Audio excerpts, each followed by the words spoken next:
السلام عليكم ورحمة الله وبركاته. أهلا بكل عشاق نادي النصر السعودي حوالين العالم. الفترة المقبلة تحتاج ليس لكريستيانو رونالدو وليس لمدرب جديد كبديل لستيفانو بيولي، ولكن تحتاج إلى وعي من الجماهير النصراوية، جماهير العالمي.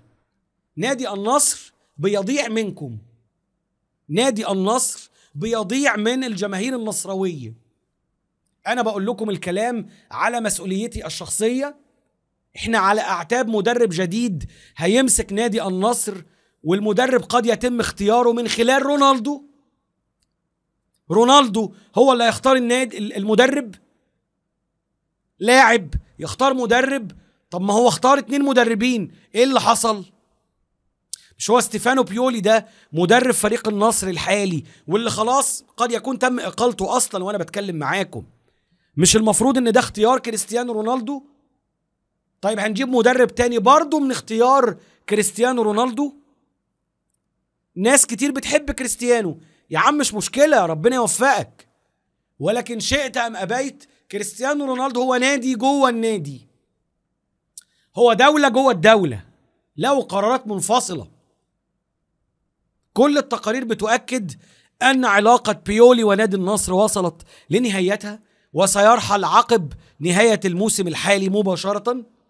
وصندوق الاستثمار طرح 3 أسماء ل3 مدربين جداد، طبعا من خلال كريستيانو رونالدو، طبعا في مقدمتهم كارلو أنشيلوتي، وأيضا اللي هو المدير الفني طبعا لريال مدريد، ولكن طبعا خلاص يعني هو هيستقيل إن شاء الله خلال الساعات المقبلة. وأيضا عندنا اسم تاني وهو سيموني إنزاجي، واللي كان معروض من قبل على نادي الهلال ولم يفلح نادي الهلال في التوقيع مع سيموني إنزاجي. طبعا هو مدرب انتر ميلان الحالي واللي عمل مباراة مرعبة امام نادي برشلونة الاسباني. وايضا عندنا أنطونيو كونتي المدير الفني الحالي لنابولي الايطالي، واللي بيفكر في الرحيل عن منصبه خلال الموسم الحالي، واللي تواصل مع نادي النصر عشان يكون مدرب النصر في الايام المقبلة. كلام حلو، كلام حلو، اسماء طبعا كبيرة جدا جدا وقيمة جدا جدا، ولكن تأتي المشكلة ان كريستيانو رونالدو يرفض التجديد لنادي النصر. برضو بالمناسبة لحد هنا عادي والله، يعني ان انت ترفض ان انت تجدد للنصر ده امر طبيعي ومنطقي، انا شايفه طبيعي. يعني انا شايف ان انت ما تجددش لنادي النصر ده امر طبيعي، يعني انت ما عندكش اي شيء تقدمه للنصر ولا لغير النصر، دي وجهة نظري. ولكن تظل الاشكالية ان كريستيانو رونالدو وضع مجموعة من الشروط أو خارطة الطريق من أجل التجديد لنادي النصر. اعملوا كده هجدد لنادي النصر. هل الكلام ده منطقي؟ يعني هل ينفع أن أنا أقرأ معاكم الخبر ده خارطة طريق وتغييرات عميقة وشروط كريستيانو رونالدو بحسب ما نقلته صحيفة عكاظ السعودية؟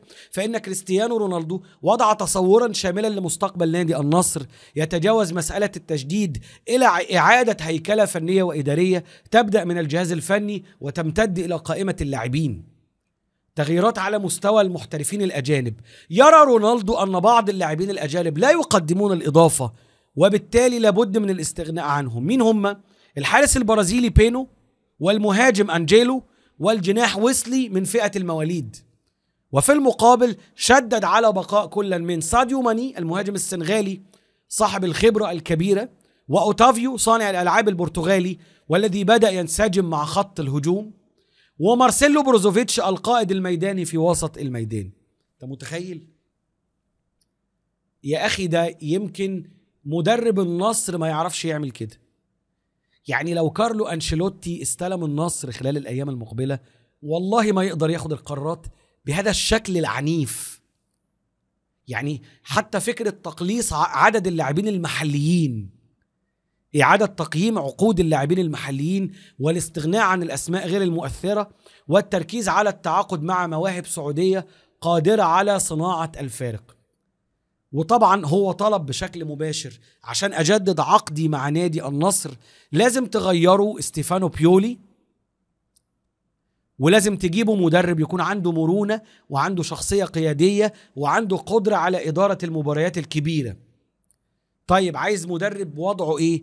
مدرب أوروبي بمواصفات عالية، مدير رياضي محترف يمنح الصلاحيات الكاملة وإشراف لجنة فنية محايدة ومهنية. طيب يا عم رونالدو، الهلال حط 160 مليون دولار، 160 مليون يورو عشان يوقع مع 3 لعيبة منهم برونو فرنانديز لاعب مانشستر يونايتد. انت عايز ميزانية قد ايه؟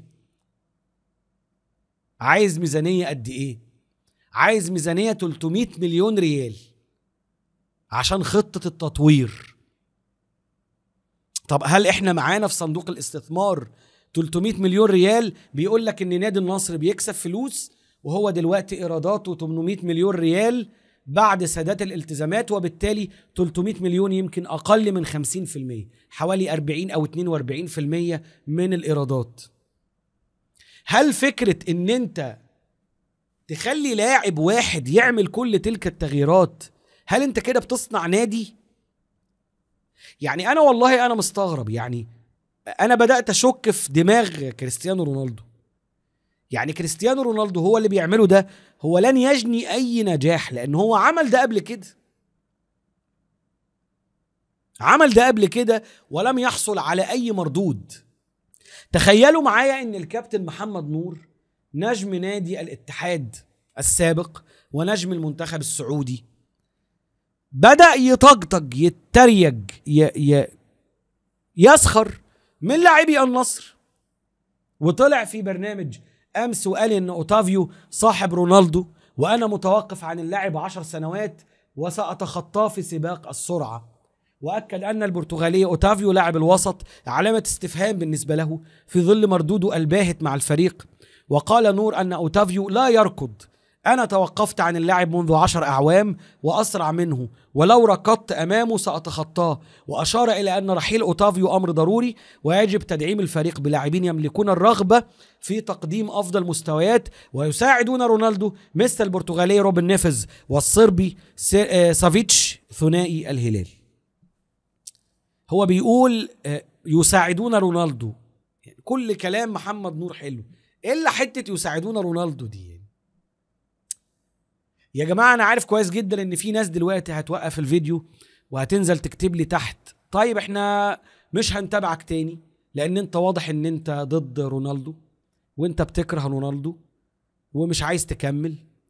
فلا، أنا عايز أقول لكم إن كل الصحف النهاردة بتتكلم على إن رونالدو قد يعود إلى ناديه السابق، وأن هناك تقارير صحفية قالت ان النجم البرتغالي كريستيانو رونالدو قد يعود الى ناديه السابق خلال فترة الانتقالات المقبلة. وصحيفة ماركا اشارت الى ان رونالدو قام بتعليق ملف تجديد تعاقده مع نادي النصر ووضع شروط، وانا مش عارف هو النادي السابق ده ايه. هل يا ترى سبورتنج لشبونة مثلا؟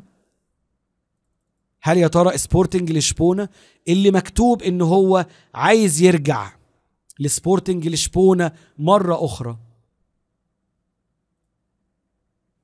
عشان يبقى زي نيمار كده، بدأ مع سانتوس وعاد مرة أخرى لسانتوس. على أي حال أشكركم على حسن المتابعة، أتمنى التوفيق للنصر، وأتمنى إن إدارة النصر تعي جيدا إن يا جماعة هو اسمه نادي النصر، هو مش نادي رونالدو. دمتم في أمان الله، والسلام عليكم ورحمة الله وبركاته.